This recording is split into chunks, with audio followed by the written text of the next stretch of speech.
Boa noite, minha gente. Estamos aqui de volta. Eu e mais as 24 que existem aqui na minha cabeça. Não, tô brincando. Agora eu vou receber o Lucas Coelho e tô muito honrada em recebê-lo, como tô honrada em receber todos os oraculistas participando aqui do festival O Tempo é Ancestral. Hoje de manhã a gente começou com o Black Eremita, Marcelo Nunes e a Papisa, Tati Lisbon. Falas apenas sensacionais, gente. Vão lá assistir a live. Eu mais tarde vou disponibilizar também no meu canal do YouTube, tá bom? Bom, vamos chamar aqui o Lucas. A tia do Instagram entrou novamente. Gente, é impressionante como... Ah, não, tá aqui, já achei. São tantos botõezinhos e eu sou um pouco millennial demais pro Instagram, às vezes, né? Mas já dado, vamos esperar que ele entre. E, gente, interajam conosco, tá? Podem fazer perguntas, podem fazer comentários. Ah, pronto, o Lucas entrou. Ele chegou aqui... Só uma questão de alguns segundos para ele aparecer. Muito bem. Lucas, cadê você? Eu vim aqui só para te ver. Pronto, tá entrando. Boa noite. Boa noite, Ana. Boa noite, todo mundo. Vocês me ouvem bem? Perfeitamente. Vocês estão me ouvindo bem também? Sim, estou te ouvindo bem. Tá, maravilha, então. Lucas, um prazer enorme te receber aqui, viu?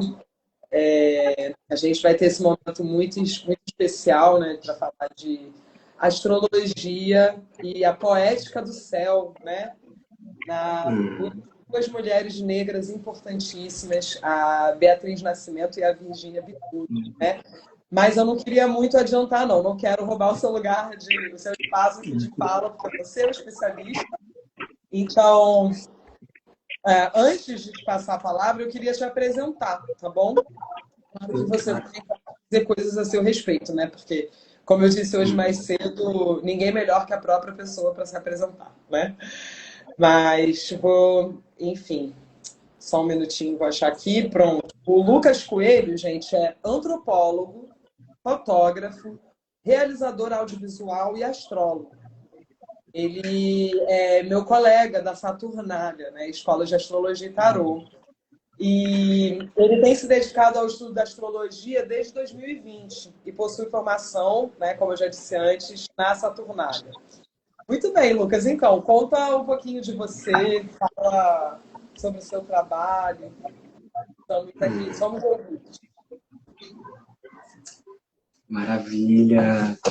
Ana, então quero começar agradecendo o convite, né, por estar compondo esse festival incrível e que marca, né, um momento muito auspicioso na astrologia brasileira, trazendo a potência das vozes, das falas, das pesquisas, né, de astrólogos e de astrólogas negras e negros, e não só de astrólogos, mas como também de tarólogos. Enfim, quero saudar suas forças aí por esse processo de organização, de curadoria, enfim, um evento muito rico, né?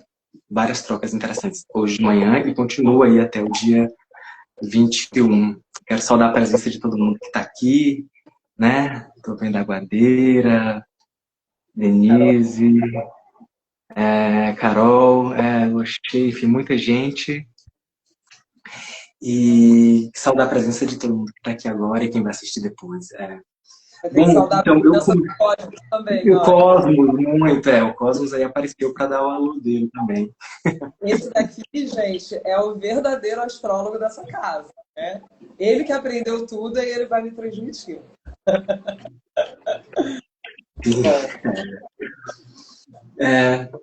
Então, eu começo a estudar astrologia, né? Falando um pouquinho de como eu começo na astrologia, né? Então, eu começo a estudar astrologia em 2020, que é quando eu entro na Saturnália, né? Para fazer a formação de astrologia, né? Que é uma formação longa, né? Que tem 2 anos, e no final a gente ainda faz um TCC no terceiro ano, se eu não me engano. A gente faz um TCC, no TCC eu fiz um trabalho sobre o Torquato Neto, né, que é um poeta tropicalista trezinense, enfim, parceiro ali de Gilberto Gil, Caetano Veloso, Gal Costa. E meu interesse na astrologia vem muito de entender essa poética celeste, né? Entender o quanto os astros nos contam histórias, né? Na Saturnália, a gente costuma pensar o céu, né, a partir da lógica de uma dramaturgia celeste, né? De entender que o céu traz narrativas, né? Sobre o destino, né? De nós que aqui circulamos, né? Embaixo, enfim. Muito uma lógica de espelhamento, né? A lógica não é uma lógica de influência, mas é uma lógica de fato de espelhamento entre céu e a terra. E o meu interesse na astrologia começa por isso, né? Caralho, é possível contar histórias olhando para os astros. É possível perceber a trajetória de uma vida, de um acontecimento, olhando para o movimento da Lua, por exemplo, né?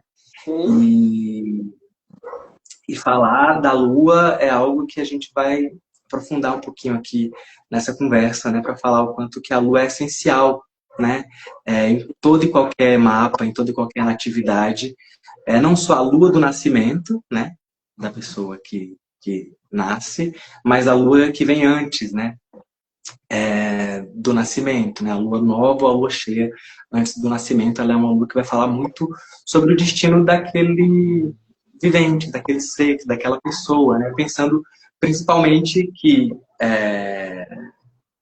o João Acuia que costuma falar, né, que a gente nasce antes de nascer, né, então a lua nova, a lua cheia antes do nascimento, é esse momento que a gente tem esse primeiro despontar desse destino, esse primeiro vislumbre desse destino, né? E falar de lua, né? Falar da lua na astrologia é falar de memória, né? É falar de memória, é falar de segredos, é falar, sobretudo, de figuras femininas, né? Então, eu começo falando da Lua, porque quando a Ana me chamou para a gente ter essa conversa, né? Eu pensei na Virgínia Bicudo e pensei na Beatriz Nascimento, muito num propósito de honrar a memória dessas duas mulheres negras, dessas duas intelectuais, cada uma na sua área do conhecimento, né? A Beatriz na história, a Virgínia Bicudo na sociologia, mas também na psicanálise. Então, é com muito respeito e muita reverência à memória dessas duas mulheres que eu puxo essa conversa hoje, né? Então, começo falando da Lua porque estamos falando de memória, porque estamos falando de mulheres que iniciaram linhagens, né? De mulheres que matrigestaram verdadeiras linhagens de conhecimento, né?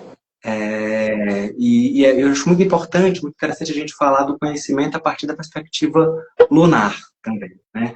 Quando se fala de produção de conhecimento, de saber, de palavras, a gente olha para Mercúrio, mas é importante a gente olhar também que o Mercúrio escreve, né? Algo que lá na Saturnália a gente fala muito isso também. O Mercúrio escreve aquilo que a Lua sonha, né? Acho que é a Mariana que fala isso, né? Então, olhar para a Lua é olhar para como esse pensamento, né, dessas mulheres sonhou mundos que hoje são possíveis para a gente, né? Então, olhar para a trajetória da Beatriz e da Virginia Bicuda é, sobretudo, olhar para essas que vieram antes de nós e que sonharam, né, muitas coisas, escreveram muitas coisas que fizeram que a gente hoje estivesse aqui, né? Criaram verdadeiras tecnologias, né? De acessar as memórias, de guardar memórias e de recontar nossas histórias, assim, né? Então acho que isso é um ponto bem interessante, assim. Nossa, belíssima fala e fico pensando, puxando a nossa sardinha aqui, né, já que a gente está falando de astrologia, né? Dizer às pessoas que estão nos ouvindo e Mercúrio e Lua são um parzinho, né? O par dos significadores da alma. Enquanto Mercúrio significa alma intelectiva, a Lua significa alma emotiva. E é claro que na nossa sociedade a gente faz muito essa distinção, né, entre esse saber ligado, mais visto como intelectual, e esse outro saber profundamente feminino que é ligado à memória, à aquisição de memória através dos tempos, né? E isso também eu acho que é a ancestralidade da Beatriz e da Virgínia se mostrando aqui para a gente. Uhum, exatamente. Nossa, perfeito, Ana. E falar, né, dessas duas mulheres negras, para mim tem muito também de revisitar o trabalho de outras mulheres negras que escreveram sobre elas, né? Pensando muito e acho que isso reforça, né, a importância, né, do evento que a gente está aqui, né? O quanto que, historicamente, né, a memória de trajetórias negras ela tem ficado sob responsabilidade de pessoas negras. É, de fato, nós, por nós, construindo as nossas próprias narrativas, construindo as nossas próprias memórias, né? Pensando... E aqui a gente está construindo essas memórias a partir de uma outra linguagem, né? A partir da linguagem astrológica, né? Então, voltar para Virginia Bicudo e para Beatriz Nascimento é voltar para o trabalho de outras mulheres negras que trouxeram para si essa tarefa lunar, né? Que trouxeram para si essa tarefa lunar de serem guardiãs, né? De serem, de fato, pessoas que se preocupam com essa tecnologia poderosíssima de projetar futuros, que é lembrando de quem se é, né? Lembrando de quem se é. Isso é uma tecnologia poderosa de projeção de futuros, né? E aí, para falar sobre o mapa da Beatriz Nascimento, uma referência incontornável é o trabalho da Raquel Ireocan, né? Pensando em astrologia, falando de astrologuês, né? Que é um artigo de Raquel Ireocan que vai estar amanhã, inclusive, amanhã, se eu não me engano, né? Vai estar amanhã Amanhã aqui no festival, vai estar amanhã, e Raquel escreveu um texto sobre o mapa da Beatriz Nascimento, chamado Carangueja Transatlântica, a memória poética de Beatriz Nascimento. Esse texto da Raquel tá aqui nessa revista, Casime, uma revista editada pela editora Polgo, que tem vários textos de astrólogos e astrólogas bem interessantes, e com esse trabalho incrível da Beatriz, sobre a Beatriz Nascimento, que a Raquel Irocan fez e que me inspirou bastante a pensar também sobre o mapa dela. Perfeito. E para falar da Virgínia Bicudo, a gente não tem ainda trabalhos astrológicos, né, publicados sobre a Virgínia Bicudo, mas a gente tem trabalhos acadêmicos, né, sobre a Virgínia Bicudo. E um trabalho que me inspirou bastante a pensar sobre a trajetória da Virgínia, né?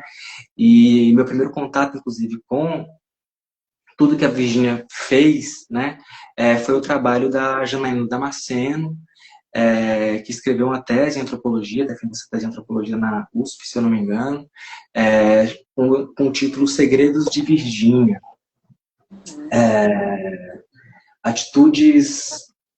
Estudo de atitudes raciais em São Paulo, de 1945 a 1955. Então, é muito importante para mim falar, né, do trabalho da Raquel Ireocan e do trabalho da Janaína Damasceno como duas mulheres negras que têm articulado também, né, a partir de diferentes campos do saber, tanto da astrologia como da antropologia, a memória dessas duas intelectuais, né.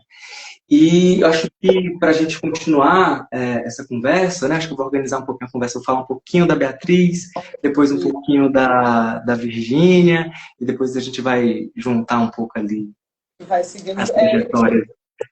Eu ia te pedir isso mesmo, Lucas, para você falar um pouco sobre essas mulheres, né? Quem são elas, para quem não conhece, enfim, para a gente situar todo mundo depois na leitura astrológica das vidas, né? Então, você pode dar uma palavrinha sobre a Virgínia? Perfeito, perfeito. Então vamos todo mundo aqui para a gente ficar na mesma página, né? Antes de entrar no mapa, vamos ficar na mesma página de quem são essas duas intelectuais, essas duas pesquisadoras negras, né? E vamos começar falando da Beatriz Nascimento, né? Então, a Beatriz Nascimento, ela nasce em Aracaju, Sergipe, né? no dia 12 de julho de 1942, se eu não me engano, acho que é isso mesmo. Só um minutinho. No dia 12 de julho de 1942. E a Beatriz Nascimento, ela vai fazer graduação em História, depois ela faz um mestrado também, né? E ela foi uma pensadora muito indispensável no pensamento social brasileiro para a gente rediscutir a noção de quilombo, né? Então, a gente está aqui, né, nesse momento que é, de fato, um quilombo astrológico, né, pensando como que a gente se aquilomba para também olhar o céu e produzir narrativas sobre o céu, né? E a Beatriz Nascimento, ela vai ser pioneira nesses estudos, né, para refazer as histórias sobre quilombo no Brasil, né? É uma fala muito comum da Beatriz Nascimento falar que a história do Brasil, a história do negro, foi uma história escrita por mãos brancas. E é preciso reescrever essa história, a partir de mãos negras, né? E reescrever essa história a partir de mãos negras ressitua completamente a própria concepção de quilombo que se tinha até então, né? Porque se a gente for pensar nos documentos históricos, né, o quilombo está muito retratado enquanto uma organização criminosa, né? Era algo que era alvo, né, de toda a política colonizatória, né, que, enfim. E acho que travou. Lucas, está me ouvindo? Ótimo. Então, o quilombo como organização criminosa, né? E aí ela vai ressituar essa noção de quilombo, né, para articular a ideia de quilombo não como organização criminosa, que era exatamente essa perspectiva, né, que os quilombos eram entendidos, né, dentro de uma lógica colonial, mas de entender quilombo como um espaço de resistência cultural do povo negro, né? Entender o quilombo como uma instituição que pega em armas quando é preciso, que luta quando é preciso, mas que, antes de tudo, busca criar um espaço de existência para pessoas negras. Então, falar do quilombo, né, para Beatriz Nascimento, é sobretudo falar de uma possibilidade de vida no meio do caos, no meio da guerra, no meio da morte. Falar de quilombo para Beatriz Nascimento é falar de uma possibilidade nos dias da destruição, que é uma outra frase muito, muito marcante, né, do pensamento da Beatriz Nascimento. E aí tem um trechinho de um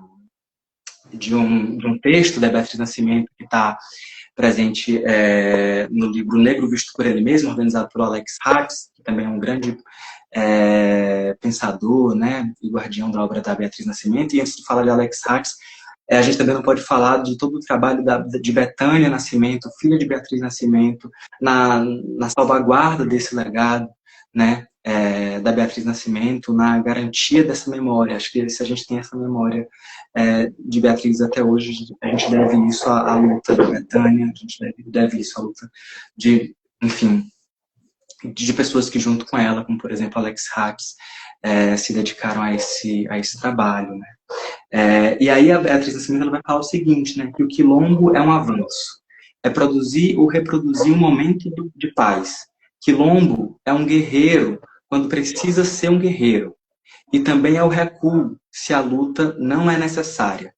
É uma sapiência, uma sabedoria, a continuidade de vida, o ato de criar um momento feliz mesmo quando o inimigo é poderoso e mesmo quando ele quer matar você. A resistência, uma possibilidade nos dias de destruição. Então, Beatriz ela traz essa noção extremamente mobilizadora de quilombo, né, enquanto esse lugar que é uma possibilidade de vida, né, uma possibilidade nos dias da destruição, né? Então a Beatriz Nascimento ela tem toda essa discussão sobre quilombo, ela discute sobre o lugar da mulher negra na sociedade brasileira, tem um trabalho poético extremamente forte, né, sobre o qual a Raquel Hiroccan vai se debruçar, inclusive com poesias relacionadas a signos, a planetas, a astros, enfim, um trabalho que dialoga, né, com o universo, com o campo semântico da astrologia, né? Então, essa é Beatriz Nascimento, né? Alguém que vai, de fato, criar esse espaço para a gente rediscutir a história do povo negro no Brasil. Só fazer um comentário, né? Antes, que eu fico pensando que a Beatriz Nascimento é essa mulher graças a quem hoje eu afirmo porque a gente tem aqui no Brasil, né, enfim, no mundo todo, essa questão direita, esquerda, etc., né, essa cisão populacional, e eu afirmo que a única esquerda possível é o aquilombamento. Né? Esse trecho que você acabou de trazer, acho que ilustra perfeitamente bem, né? Esse pensamento aqui eu cheguei muito graças à leitura da Beatriz, né? Então, te agradeço por essa, entre tantas outras riquezas que você está trazendo aqui para a gente, né? Muito bem. Nossa, Beatriz, ela é muito certeira, né, em trazer essa outra perspectiva de pensar quilombo, né? E um outro trabalho bem interessante para a gente conhecer o trabalho da Beatriz Nascimento, né, é o filme Ori, né, que é dirigido pela Raquel Gerber, que conta com uma parceria muito forte ali da Beatriz Nascimento, né, onde ela está pensando a própria relação. E travou de novo. Lucas? Eu voltei, porque meu celular está saindo aqui. Eu vou ficar sempre mexendo na tela para não apagar a luz. Não sei o que está acontecendo. Mas, enfim. Então, do filme Ori, né? Atlântico, e pensar o Atlântico enquanto esse lugar. Oi. Ana, você está aí? Voltou. Que deu uma travadinha? Na sua casa? E aqui eu tenho a impressão de que está estável. É na sua casa que a conexão está um pouco instável? Talvez seja. Eu vou até tirar aqui o... Não sei. Deixa eu ver, vou para outro. Deixa eu abrir a porta aqui. Eu acho, se eu não me engano, esse filme se encontra no YouTube, tá? Sim. É um filme de muito fácil acesso, é um filme lindíssimo, muito contemplativo, né? E realmente coloquem na listinha de vocês. É o Mercúrio retrógrado que tá fazendo. Exatamente. Esse danado aqui tá trolando a conexão na internet. Eu tô... É isso. Eu tô aqui ainda? Eu te ouvi. Você tá me ouvindo? Isso. Agora eu tô, né? Ótimo, perfeito. Então, e aí, né, nesse filme, né, a Beatriz vai falar muito da relação dela com o mar e dessa relação com o Atlântico, né, como esse Atlântico que presenciou tantas dores, mas ao mesmo tempo que propicia, né, esse lugar de vida, né? Ela vai falar do Atlântico, o Atlântico mãe, né, e tem uma frase da Beatriz Nascimento no Ori que me marca muito, que ela vai falar que onde eu estou, acho que é onde eu estou, eu sou, né? Onde eu estou, eu sou. Que vai trazer exatamente essa perspectiva de pensar o corpo negro ancorado em um território, ancorado em um chão. Então, toda a teoria, né, a obra teórica e também poética da Beatriz Nascimento é no sentido de dar lugar ao corpo negro no espaço, de dar lugar ao corpo negro em um chão, dar lugar ao corpo negro no mundo. E o quilombo é, então, esse lugar. Esse lugar de aterramento, esse lugar de firmar as raízes, né?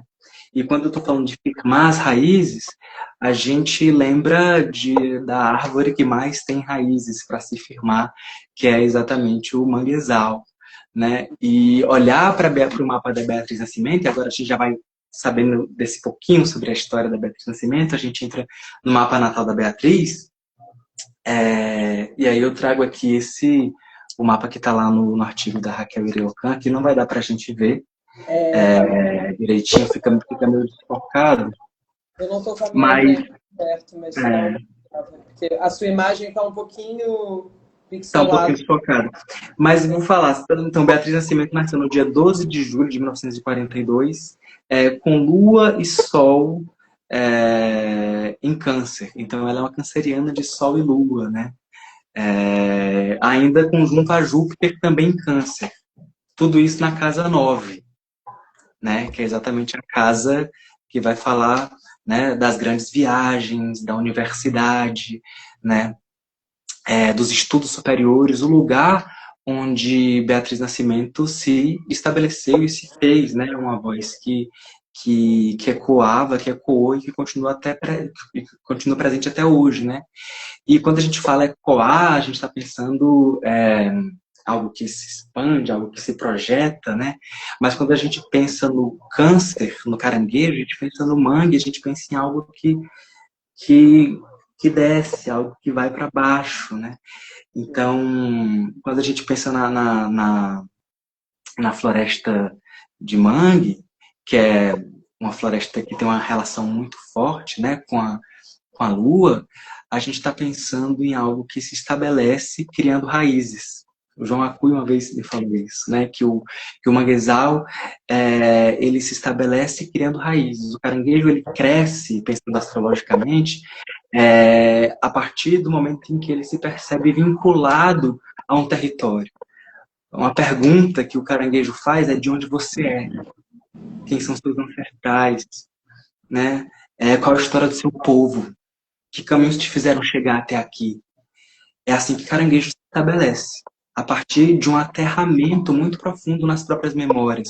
Cresce criando raiz. Sim, nossa, Quanto mais raiz o caranguejo... Oi?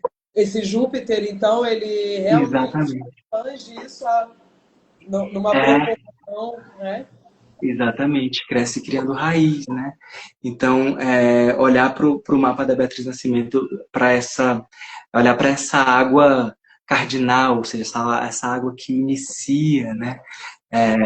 Do signo de Câncer, né? Então, e ela nasceu numa lua nova, né? E na iminência de uma lua nova, né? Então, para mim isso tem muita conexão com a própria teoria que a Beatriz Nascimento vai desenvolver, né? E com o próprio lugar de atuação da Beatriz Nascimento, que vai ser, como por exemplo, a partir do grupo de trabalho André Rebouças, para pensar a discussão teórica e intelectual sobre o negro na sociedade brasileira a partir da universidade, né? Então ela está disputando esse lugar de quilombo a partir da escrita, né? A gente está falando também de alguém que tem Mercúrio. Falou do Mercúrio, ele está retrógrado, ele resolveu... Voltei. Voltei. Então a gente está falando de alguém... a gente está falando de alguém... chamou Mercúrio, ele já... A gente está falando de alguém que está se estabelecendo a partir da escrita, né? Então ela tem Mercúrio em Gêmeos, então alguém de Lua em Câncer e Mercúrio em Gêmeos. A palavra, de fato, é uma das grandes ferramentas aí da Beatriz. É uma palavra que, com esse Sol em Câncer, Lua em Câncer, Júpiter em Câncer, está a serviço da memória, está a serviço da história de um povo, né? Então, é muito bonito ver esse céu na Terra encarnado na Beatriz Nascimento, porque a gente vê todos esses caminhos, né? E aí, quando a gente... pode falar. Não, só ia te fazer uma pergunta. Qual é... Agora que me veio essa curiosidade, né? Porque a gente está falando aqui sobre a Beatriz no retorno de Júpiter dela, né? Ela não está mais encarnada, mas segue muito viva, né? Porque a gente está trazendo... nós estamos trazendo a Beatriz à memória. Aí eu fiquei curiosa com o grau do Júpiter de nascimento dela. Tá a 7 graus. 7 de graus, câncer. ok. Ok, ok. Tá, não, Júpiter em Caranguejo tá agora uns 25 graus, né, por aí, alguma Tá, coisa assim. tá 25 Tá. graus, Só que exatamente. bateu essa curiosidade, seria curioso, né, se Uhum. ele estivesse falando com, com Júpiter em Caranguejo a É, 7 graus no céu, o mesmo grau exato. do mapa dela. O Sol está mais próximo desse Júpiter, né? Porque o Sol dela está a 19 graus e 40 minutos, quase 20 graus. E Sim, o Júpiter está a 25 graus. Se a gente for pensar que o Sol da Beatriz Nascimento rege o meio-céu dela, né? Então, sim. tem, então o Júpiter chegando perto do Sol e a gente está aqui nesse momento também rememorando essa presença Perfeito. que é farol, como a própria Raquel Ilhocan traz para a gente. Essa presença que é farol e continua sendo um luminar, né, para o povo negro, né? Então, e, e aí, olhar para esse mapa e falando da Lua, né, antes da gente entrar no mapa da Virgínia, é interessante a gente olhar também onde que estava essa Lua no momento antes do nascimento, né? Eu acho que é um ponto importante da gente ter em vista, por quê, né, que é importante a gente ter em vista essa lua antes do nascimento, né? Primeiro que é um mapa muito importante de se abrir, antes mesmo de se abrir o mapa natal, e depois porque quando a gente abre o mapa da lua nova ou da lua cheia antes do nascimento de qualquer um de nós, a gente tem uma perspectiva de qual o desejo do mundo para aquela alma, de qual o pano de fundo dos enredos coletivos e que transcendem a própria pessoa, no qual aquela pessoa vai estar inserida.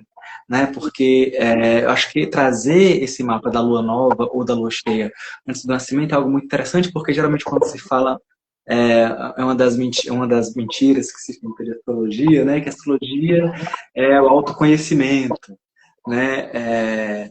E aí eu acho que dentro da perspectiva capitalista, branca, né, neoliberal, a astrologia pode ser encarada assim, mas a astrologia é muito mais. A gente está falando de uma linguagem, a gente está falando de um modo de olhar o mundo, mas não só de olhar o mundo, de se movimentar no mundo, né? Sim. Se a gente for pensar a astrologia a partir das suas bases, né?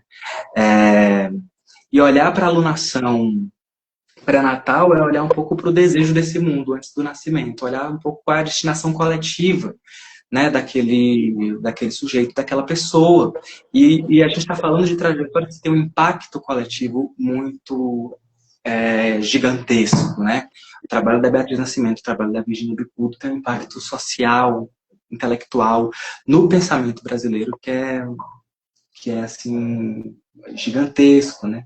Então, Bruno, olhar para esses... Oi, pode falar.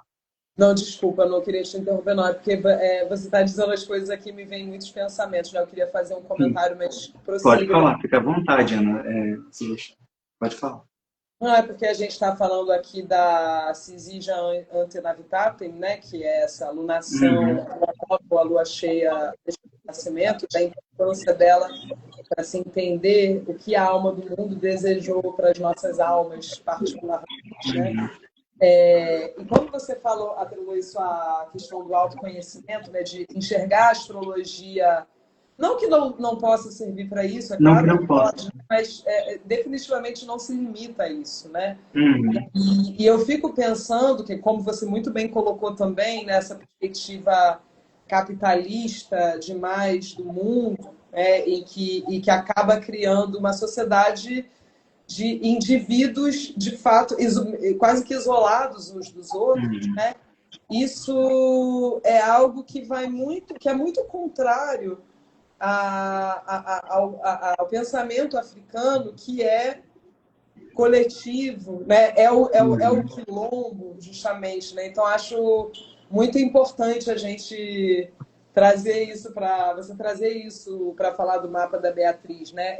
A lua nova já tinha acontecido ou ia acontecer no nascimento dela? Que eu realmente não vi. Eu li o texto Sim. da Raquel, mas já tem A, tempo, eu não me lembro do mapa dela. a lua nova ia acontecer. Se a Ia gente olhar a acontecer. lua cheia, né? Exatamente. A lua nova ia acontecer, faltava 9 graus ali, quase 10 para a lua encontrar Menos com de o um dia. sol. Sim, Menos de um perfeito. dia, exatamente. Muito bom. É, e, E aí a gente olha, né, para essa lua nova antes do nascimento, né, para entender exatamente. Acho que é muito importante isso que você trouxe, né, porque a gente está fazendo esse exercício de situar essa trajetória dentro da trajetória de um povo, né, de situar essa trajetória dentro de um esforço intelectual que é muito mais amplo, né, do que a própria Beatriz, do que, enfim, porque fala de histórias, de pessoas e de acontecimentos que vieram muito antes, né. E olhar para esse mapa da lua nova, da lua cheia antes do nascimento da Beatriz Nascimento, essa lua foi uma lua cheia em Capricórnio. Então era uma lua cheia em Capricórnio, oposta ao Sol em Câncer, né? E é uma lua uma lua cheia que acontece no eixo 6-12. Então o Sol estava na casa 12 e a Lua na casa 6. Então, o que isso traz para a gente, né? Então, isso traz esse Sol na casa 12, que é inclusive o regente dessa lua cheia, né? O signo que estava no horizonte dessa lunação pré-natal era o Sol. A casa 12 vai falar exatamente daqueles outros malditos, né? Daqueles que vão ser colocados nos porões, daqueles que vão ser entendidos como marginais, né? Como dispensáveis, né, dentro de uma determinada sociedade, ainda que, enfim, né, sejam a mão de obra que vai estruturar, que vai fazer com que aquilo funcione e todas as elaborações e construções aconteçam, né? Então, a gente está olhando, né, para uma lua em Capricórnio, na casa 6, oposta a um sol em Câncer, na casa 12, né? E o Sol que rege o ascendente da lunação, que estava ou melhor, o ascendente dessa lua cheia, o ascendente dessa Cisígia, que era um Sol que estava, cujo ascendente estava em Leão, né? E aí a gente já vê uma narrativa, né, voltada para essa dimensão do E a gente vê se isso vai ficar acontecendo, né? Mas enfim. Aí a gente vê uma narrativa voltada, a gente vê uma narrativa voltada para essa dimensão do próprio cativeiro, né? Se a gente for pensar que a Casa 12 é uma casa que fala das narrativas do cárcere, né? Das narrativas das prisões, né? Só que a gente tem um sol na Casa 12, né? Então, aquilo que é colocado, né, enquanto um lugar de subjugação e de aprisionamento é então revertido como farol. Então a gente vê a negritude, né, o próprio corpo negro criminalizado, animalizado, bestializado, colocado nessa condição, né, de escravizado, e o sol nessa casa vai trazer uma outra perspectiva sobre esse corpo, né? Vai trazer luz para esse corpo a partir de um lugar de pertencimento, né? Pensando que esse sol está em Câncer. Então, esse sol em Câncer é um sol que vai iluminar as narrativas de pertencimento, né? As narrativas de habitar um lugar, né? Ainda que em condições adversas, né? A Thay falou aqui, né, que o Banzo, que é uma lua em Capricórnio, né?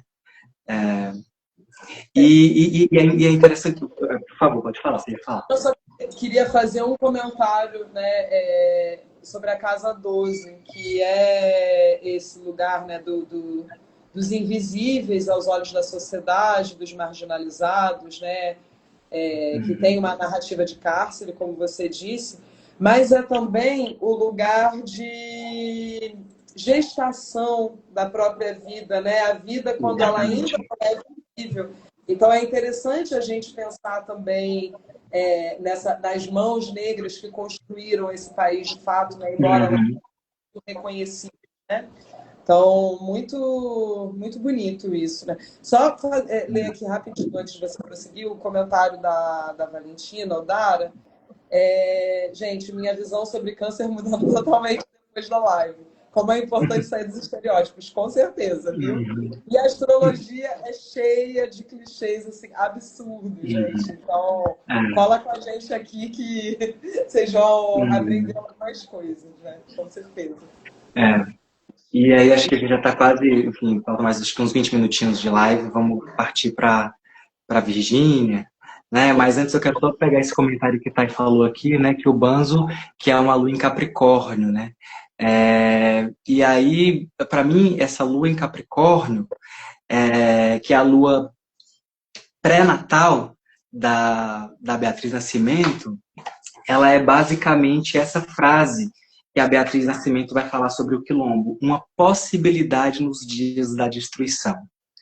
Uma lua em Capricórnio é uma lua que vai tirar leite de pedra, né? É uma lua que vai gestar a vida em condições extremamente adversas. Mas é a lua, não deixa de ser a lua, né? Então a lua em Capricórnio vai falar exatamente dessa condição de banzo, mas que também, com as ferramentas que tem, vai gestar a vida, né? E vai trabalhar com pouco, vai trabalhar em condições extremamente precárias e que a partir disso vai fazer o quilombo emergir, né? A partir daí o quilombo emerge, né? Então acho isso bem interessante, né? Para a gente pensar essa lua em Capricórnio, que é exatamente essa lua que também que está pronta para a guerra. Essa lua que está pronta para a batalha, porque é uma lua disposta por Marte, né? Também disposta por Saturno, ao mesmo tempo que é uma lua que, assim como está disposta para a guerra, está disposta a construir com as ferramentas que tem, com as armas que tem, né? Então, acho isso bem interessante. O quilombo é uma possibilidade nos dias da destruição. Isso é uma lua em Capricórnio. É a vida emergindo no meio da ruína, no meio da violência colonial. O quilombo é essa possibilidade. Isso é uma lua em Capricórnio, né? Nossa, E essa era a história que estava no céu, na lua, antes da Beatriz nascer. Isso que eu ia falar, é muito bonito, né, entender a partir da observação do mapa da Beatriz como a alma do mundo de fato desejou que ela tivesse essa voz num espaço que sempre foi e continua sendo negado às pessoas negras aqui no Brasil, né, que é o espaço da universidade. E digo ainda porque recentemente a gente teve casos, né, o caso da professora, esqueci Da o nome, Érica. a Érica, Da Érica Bico? Exatamente. que passou no concurso da USP, né, e foi retirado desse concurso por pessoas brancas. Então, muito interessante entender como a Beatriz já estava destinada a falar desse espaço de resistência, né? De vida, da vida que nasce da secura e da frieza, mas que se constrói na luta, né? Na Casa 9, que é o lugar da universidade. Assim, fantástico. Exatamente, perfeito. E aí, nesse mote de Casa 9, né, que a gente chega numa outra história, né? Que a gente chega na história da Virgínia Bicudo, né? Que assim como Beatriz Nascimento, é uma mulher negra que está construindo conhecimento, construindo um legado a partir da academia, a partir da universidade, né? Então a gente tem a Virgínia Bicudo, que foi a primeira psicanalista não médica brasileira, né? Então, a primeira psicanalista negra brasileira, né? Alguém que, de fato, abriu caminhos aí nesse campo, né? Sendo ela uma mulher negra. A Virgínia Bicudo nasceu em São Paulo no dia 21 de novembro de 1910. Então, hoje é 18? Sexta-feira. Daqui a 3 dias, sexta-feira, vai ser o aniversário, né, de nascimento da Virgínia Bicudo, né? E a Virgínia Bicudo, ela teve um papel muito importante, não só na psicanálise, como também na sociologia, né? Então, a Virgínia Bicudo, né, ela, em 1945, ela se forma, né, na Escola Livre de Sociologia e Política de São Paulo, né, escrevendo um trabalho, né, sobre as atitudes raciais. Eu não tenho aqui o título para não esquecer, que é um título grande, assim, que é Estudo de Atitudes Raciais de Pretos e Mulatos em São Paulo, né, que foi a dissertação dela concluída na Escola Livre de Sociologia e Política, né. Então ela vai trazer nesse trabalho, né, as consequências do racismo, não só no campo social, mas também nos seus atravessamentos subjetivos, nos seus atravessamentos relativos às emoções e como que isso também está presente no cotidiano das relações sociais entre pretos e brancos, entre pretos e mulatos em São Paulo, né? Então a gente tem aqui, né, de novo a Lua falando, né? Por isso a importância da Lua, porque quando a gente está falando da Lua, a gente está falando também de coisas muito íntimas. Uhum. A gente está falando de coisas que são que estão num nível extremamente profundo e trazendo essas duas trajetórias aqui, né? A gente está falando de coisas que vêm à tona a partir do trabalho dessas mulheres, né? A partir do trabalho de mulheres negras aqui, né? Então a gente está falando desse estudo muito aprofundado, né, sobre como o racismo impacta pessoas negras a partir da sua subjetividade. Antes disso, ela também escreveu um outro trabalho sobre a importância da Frente Negra Brasileira, né, no processo de emancipação do povo negro, né, de luta por direitos. Ela fez várias entrevistas com lideranças, então ela está super antenada aí nessas discussões sobre as relações raciais no Brasil, né? Ela integrou naquela época um projeto Unesco, que foi um projeto do qual participaram nomes como Florestan Fernandes, Horaci Nogueira, quem é de sociologia vai saber bem, né? De quem que a gente está falando, e Virginia Bicudo foi a única mulher negra que integrou, né, essa equipe, né? Então a gente está falando de alguém que de fato é uma pioneira, assim, né, dentro desse campo. E falar da Virgínia, né? Falar da Virgínia é falar de um mapa sem horário. A gente não tem um horário, né, de nascimento, né, da Virginia Bicudo. A Virgínia, ela é filha de uma imigrante italiana com um homem negro descendente de pessoas escravizadas, inclusive do pai que ela herda esse sobrenome Bicudo, né, que era o nome, né, de um grande proprietário de terras e de pessoas ali em São Paulo, né. E o pai da Virgínia tinha esse sonho de ser médico, né, coisa que ele não realizou por conta de todos os entraves, né, do racismo no Brasil, né. E, de algum modo, esse sonho se realiza. Vadinha de novo. Esse sonho se realiza através... Exatamente, de algum modo, esse sonho se realiza através da filha, né. E a gente estava falando da Lua em Capricórnio, né? E falar da Lua em Capricórnio, a gente estava falando a Thay falou do banzo, né? A gente traz essa imagem da terra seca, né? E quando a gente abre o mapa da Virgínia Bicudo para o dia do nascimento, e a gente não tem o horário, né? A gente tem só o dia, né? Que foi no dia 21 de novembro de 1910, na cidade de São Paulo. A gente não tem como saber exatamente a lua, né?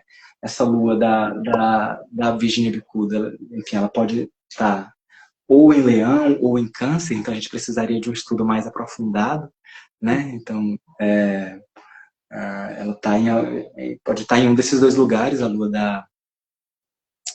da Virgínia. Uma lua de verão, né? Uma lua dos signos luminares que abrigam os luminares de verão, né? Isso é muito interessante.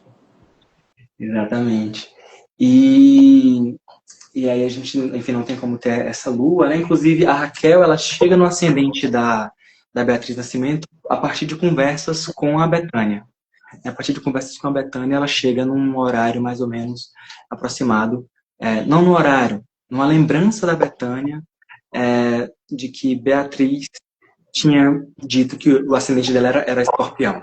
E aí, assim, a sim. Raquel Eriocão vai construir o mapa da Beatriz Nascimento. Com a Virgínia Bicudo, a gente não tem essa possibilidade. Inclusive, o título, a própria trajetória da Virgínia Bicudo, ela vai ser uma trajetória cheia de segredos, segredos no sentido de dificuldades de se acessar quem foi essa mulher, de se acessar os arquivos, de acessar os lugares por onde ela circulou, de lutar, inclusive, contra uma possibilidade de embranquecimento da própria imagem da Virgínia Bicudo, né? Isso a Janaína Damasceno traz muito no início da tese dela, né?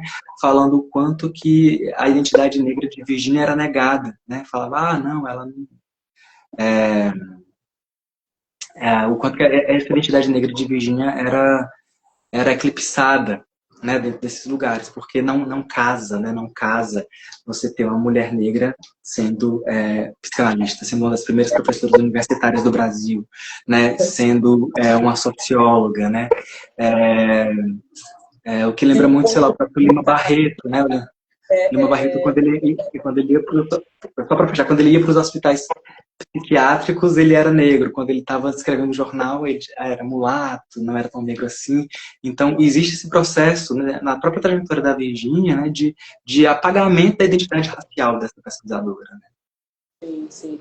Não, eu só ia falar que se um corpo negro está num lugar onde ele não deve estar, é preciso embranquecê-lo, né? Mas nunca admitir que ele exista plenamente, né? E a Exatamente. faz isso. Sim. Sim. E a gente olha para o mapa, né, da Virgínia e a gente vê que tem muita coisa em Escorpião. Então, ela nasce no dia 21 de novembro de 1910. Ela tem Sol, Vênus, Marte e Júpiter em Escorpião. Né? Como o céu de hoje, que também é escorpiônico também, né? Exatamente.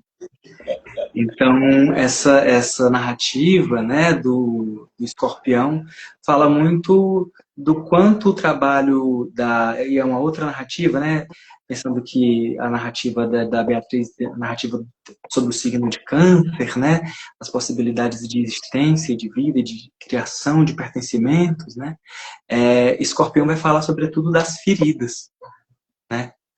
Escorpião vai falar das feridas. Carol perguntou aqui onde estava Mercúrio. Mercúrio em Sagitário. Mercúrio em Sagitário. Como de hoje também. Exatamente, Mercúrio em Sagitário.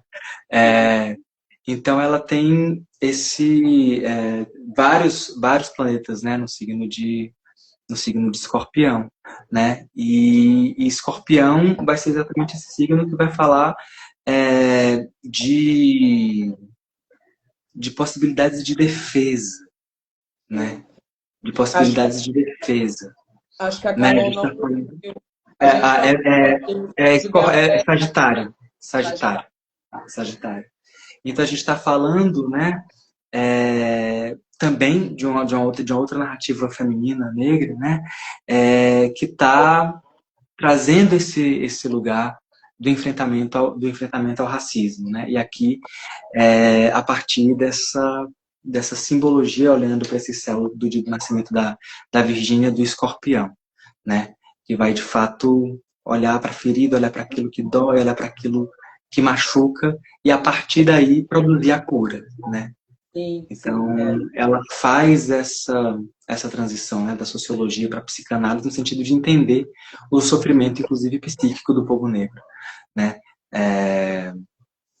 E aí a gente já, para os finalmente, a gente vai olhar para o mapa, já está correndo um pouquinho, vai olhar para o mapa da alunação pré-natal da Virgínia, né?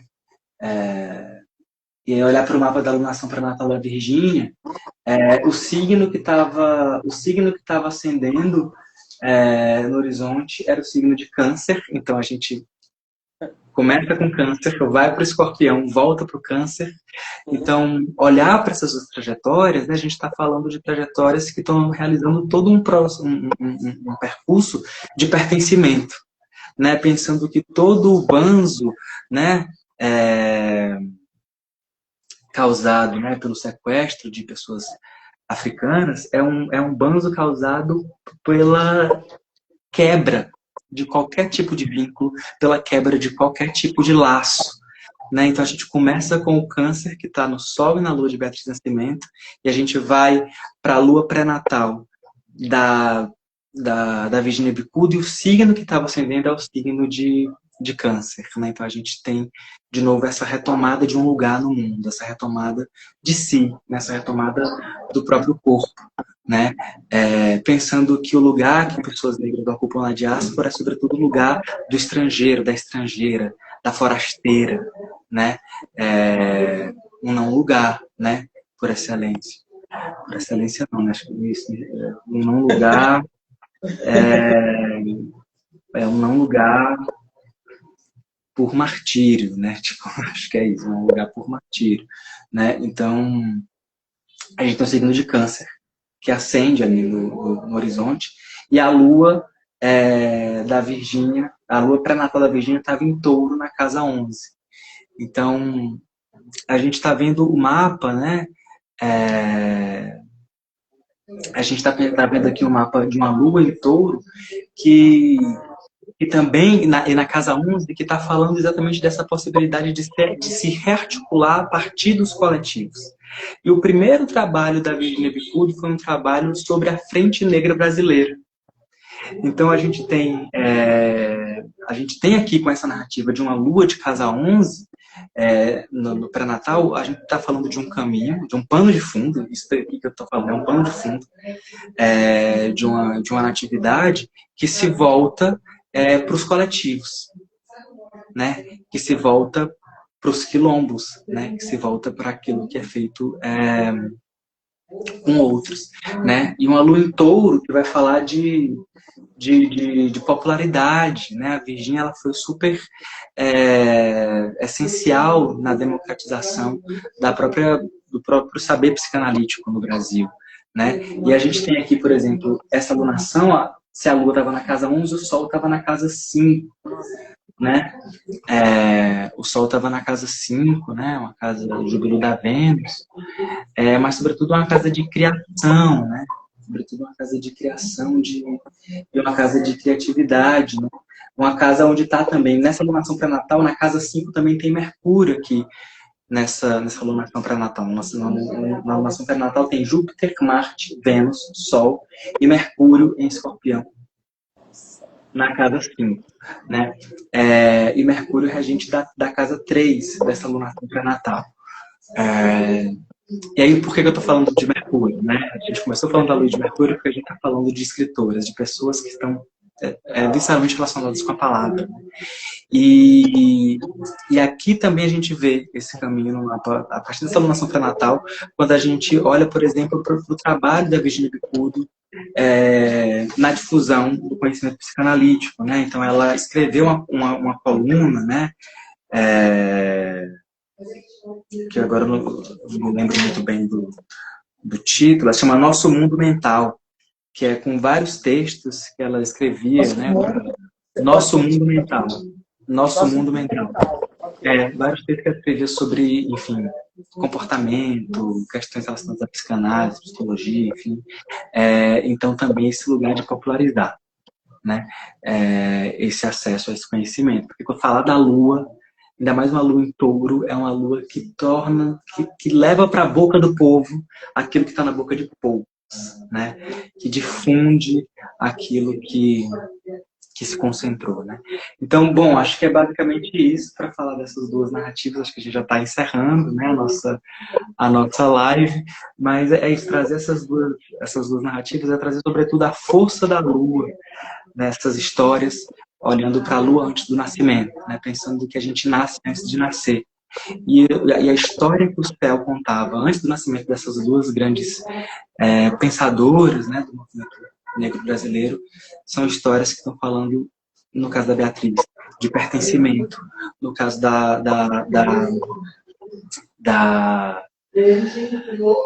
Virginia Bicudo, de uma lua que está falando de coletivos, e que está falando de popularizar o saber, de popularizar o conhecimento. Então, acho que são histórias muito potentes para a gente pensar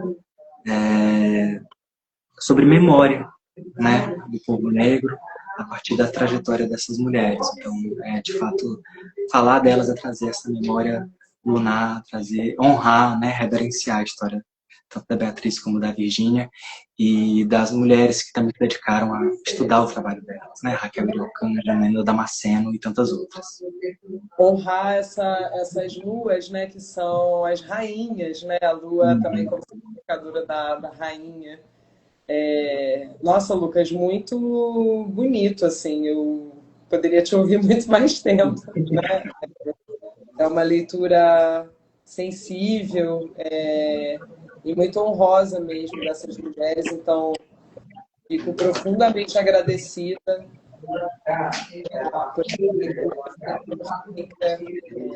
e por essa aula, né, de que se interessa por astrologia, né, saibam e o quão importante é pensar na alunação pré-natal para se entender o que o mundo desejou, né, para aquela alma. E no caso dessas duas mulheres, o Lucas mostra isso com maestria, né? O pertencimento, o partilhamento, né? Achei muito, muito boa essa síntese que você fez, né, da lua do touro, de levar para a boca do povo aquilo que é legado bonito. E eu queria ler uma coisinha aqui que a Carol da Luz, agora da Astrologia, disse, né? Quando a gente ainda estava falando da Beatriz, cadê, não? Capricórnio é o banzo, Câncer é o resgate do pertencimento. É isso, né? Muito, muito boa colocação. Lucas, nem sei como te agradecer, tá, por essa fala tão bonita. Enfim, por ter oferecido isso a gente, né? Aqui você também está ancorando essa noção de partilha e de pertencimento tão importante para essas duas pensadoras, né? Então, só agradecimento e é muito rico ter você aqui comigo, né? Eu como anfitriã desse festival e, bom, que isso sirva para que vocês conheçam mais o trabalho da Beatriz e da Virgínia, né? Para saber melhor quem elas são. E também leiam o artigo da Raquel Iriocã, que eu vou receber aqui amanhã, na revista, que está na revista Casime, né, da Nália, editada pela editora Pogo. Também tem um artigo meu lá, né? Tem um artigo meu lá sobre Alexandre O'Neill, que foi o poeta que eu estudei a Casal 8. E, bom, é isso. Você quer dar mais uma última palavrinha pra gente? Não é só agradecer, Ana, esse convite maravilhoso, a oportunidade de estar aqui contigo. Para mim é uma honra, é uma alegria poder criar esse espaço de partilha, né? Com você, que é uma astróloga que eu muito admiro e me inspiro bastante. É um presente, de fato, estar aqui, né, construindo esse momento contigo. Sim, porque é um momento importante, muito importante, muito importante. E a admiração é absolutamente recíproca, tá? Saiba disso. E, gente, só para fechar, amanhã a gente vai retomar, tá? De manhã com a Arcana Preta, falando sobre o racismo, né, que atravessa as leituras de tarô, né, como as mulheres negras recebem essas leituras. Vai ser muito interessante. E à noite a Raquel Iriocana, de quem a gente já falou aqui algumas vezes. Então, fiquem conosco, participem. Agradeço a todas as pessoas aqui presentes. É muito importante para a gente. E é isso. Assim, uma última coisa, né, que eu estou relembrando todas as lives, a gente está fazendo uma rifa, né, para apoiar o trabalho de todas as pessoas que estão participando, né? Nós, oraculistas, mas tem também gente que está ali mais nos bastidores, né, e que está trabalhando bastante para esse festival ser essa coisa bonita que é, né? E é isso, gente. Participem, tem o link lá aqui na minha bio. O valor é bem simbólico, de R$ 11, para todo mundo poder participar.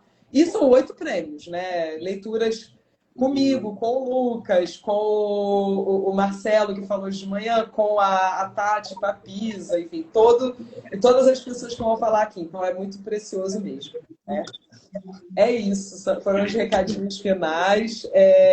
Olha, o João aqui está falando, João, nosso professor querido, né, da Saturnália, está falando do festival da astrologia mais importante dos últimos tempos realizados no Brasil. A do pé, João. É uma honra para a gente te ter aqui também e fico muito feliz, né, que realmente é um movimento importante e vida longa, né? O tempo é ancestral, que a gente faça isso nos anos seguintes também. É isso, né? Bom, gente, boa noite. Bom jantar para vocês. Para mim, né? Eu tenho ascendente em touro, então estou pensando no jantar aqui. Eu também. Deixo um beijo gigantesco, Lucas. Mais uma vez, muito obrigada. Tá bom? E até sempre. Seguimos. Seguimos. Tchau, gente. Um beijo. Boa noite, gente. Boa noite.